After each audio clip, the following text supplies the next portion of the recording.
everybody, how's it going? This is Danger Man. This is season 1, episode number 13. This episode is called The Prisoner.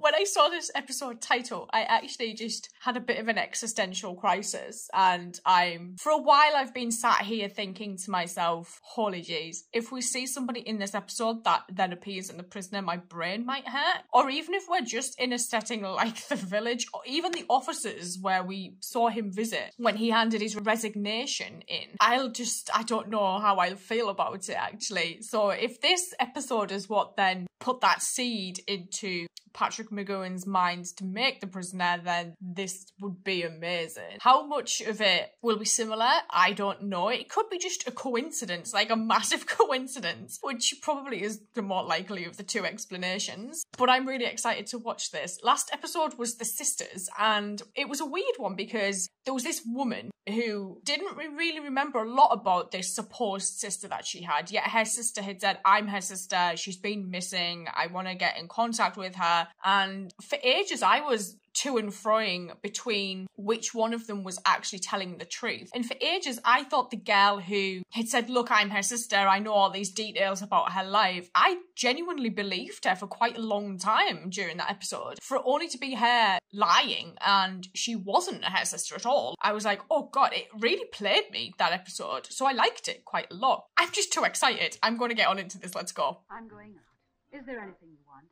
I just want to go downstairs. Cornetto. Straight out of this house. Walk straight out of this house.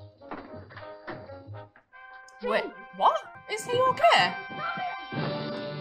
They use this house a lot. Because that staircase is featured before.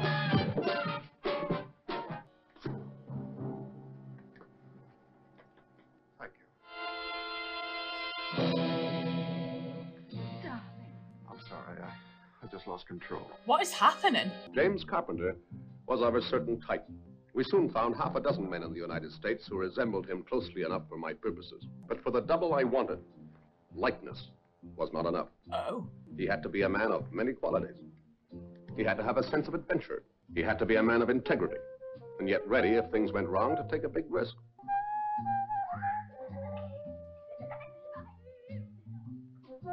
But he also had to be a man of quick decision and physical courage of a high degree.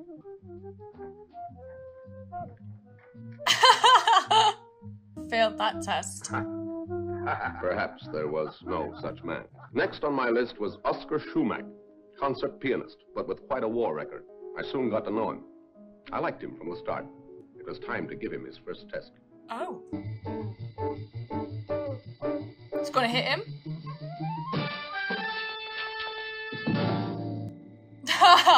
It looked as if I'd found my man at last. Good evening, Mrs. Carpenter. My name is John Drake. I trust you had a comfortable flight. Like to sit down? You must Why be have you sent for me? What are we doing here? Well, I don't want to build your hopes too high, Mrs. Carpenter, but I think we have a plan for getting your husband out of Calados. Oh, if only you could. We've got a doppelganger, basically. They tell me he's not well enough to make a difficult journey. Oh, he isn't. Then the first thing we have to do, Mrs. Carpenter, is to persuade Oscar Schumack to help us. The pianist? Yes. You ever seen him? No. Oh, here he is now. Oscar Schumack, I'd like you to meet Mrs. Carpenter. They'll have to do the injury on his face though, right? Well, what is it? Nothing. Mr. Schumack. Mr. Schumack, please. Please. Excuse me, yes, of course. You all right, Mrs. Carpenter? Yes, thank you. Sorry, I should have warned you, but I wanted to see how you'd react to him. Oh, you're seeing now, aren't you? Is he very like your husband? Yes, exactly. At least, what he used to be like a year ago before his illness. He changed much? No. Oh. No, not really. Ah. And now, Mrs. Carpenter, I hope you are feeling better. I am not used to making such a devastating first impression. For a moment, Mrs. Carpenter mistook you for her husband. Ah, I am even more flattered. He is James Carpenter. James Carpenter. That seems to ring a bell. He's in Calados. I have it. It was some time back, an American prisoner in our own embassy. That's right. During one of their anti-American phases, the local government there accused him of espionage. He managed to escape and hole out in our embassy. They can't touch him there because technically it's on American soil. Yeah. They tried him in his absence and sentenced him to death. Since then, we've been trying to get him out of Calados, but without any success. The local police there keep a watch on the embassy for 24 hours a day. How long has this siege been going on?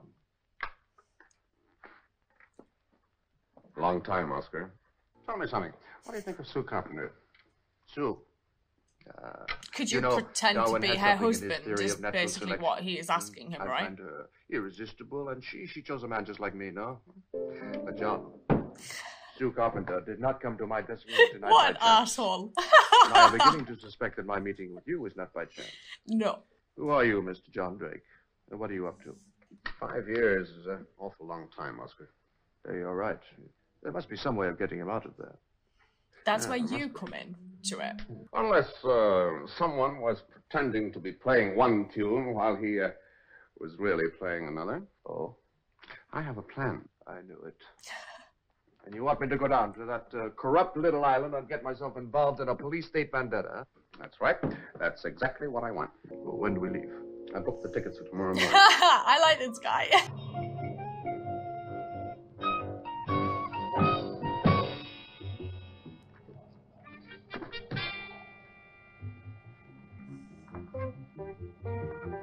Oh, straight on the blower. You said they have a police guard at the embassy 24 hours a day. That's right. Well, if I look so much like Carpenter, maybe they arrest me before I get in. I don't know. They only search traffic coming out here. Oh, I've done some crazy things in my life. Put them on. Here's the embassy.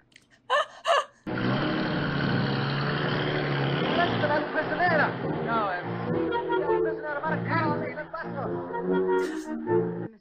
Shumack, I can't tell you how much my husband and I appreciate your courageous gesture. She can Coming leave, down though. here and taking Interesting. such a risk for a complete stranger. Now, Mrs. Carpenter, if you'll please take us to meet your husband. Oh, yes, of course. Thank you very much. After you, Oscar.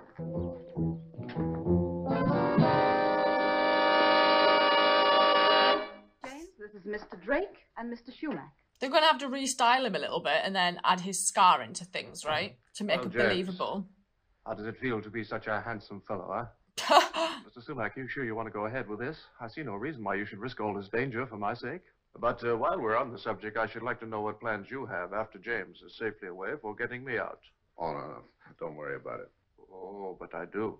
Mr. Carpenter, have you been seen by the police lately? Any pictures? No, but they've tried hard enough. They got a telescopic camera set up in a window over there. They've done everything they can to get a look at me, but I haven't given them He that needs to much. change his accent a little The bit. latest picture must as be well. at least 5 years old. We had word from your wife that you were willing to try. Maybe, but since then, Since then, you've got cold feet? Lost your nerve? Steady, John.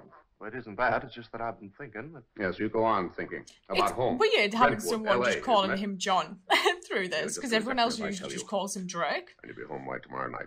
Well, all right, Mr. Drake, I'm with you. What do you want me to do? Following evening, we introduced James Carpenter to the elite of Calados as Oscar Shumack. Colonel Vasco arrived in good time. I decided to take the bull by the horns. Colonel Vasco, I'd like you to meet Oscar Shumack. Oh, we have met before. Oh, I don't think so. That's possible. Mr. Shumack travels everywhere, you know. But I do not. Perhaps you would explain something for me. Oh, they're not going glad to to. ask him to play, are Most they? concert pianists, their fingers, they are short and stumpy, like mine. But yours are not particularly so. Why is that? Only magic could transform Carpenter into a concert pianist. We've gone So Wizard of that Oz. is what we have to have. Let's try that again. Now remember, as you change over, your movements must synchronize exactly. Here we go. Now ready? Oscar, I can see your hand. Step back, keep still. Ready. James. In you go. That's very good. Oh, they're going to be like, he's the prisoner again. You can't hold us up. Mr. Schumacher is playing in a concert this evening. Or if you insist, we'll have to hurry. What's happening, huh? Shall I tell you what I think, Mr. Drake? I think you came to Calados with a double, a man exactly like... Oh, come now, Colonel. Where will I be able to conjure up an exact double for your Mr. Carpenter? He said there was loads, right? What in the world, Mr. Drake? 2,000 million? With the vast resources of the United States, it should not have been difficult for you to find a double. You planned to lead the double of the embassy while you escaped with Mr. Carpenter here. It's a complicated What plan. happened There's to a this very guy's easy eye? way to prove it. I have all the proof I need. You take him to the concert and see if he can play. How do Here we go, Oscar. Don't worry, it's going to work. Good luck. Handkerchief.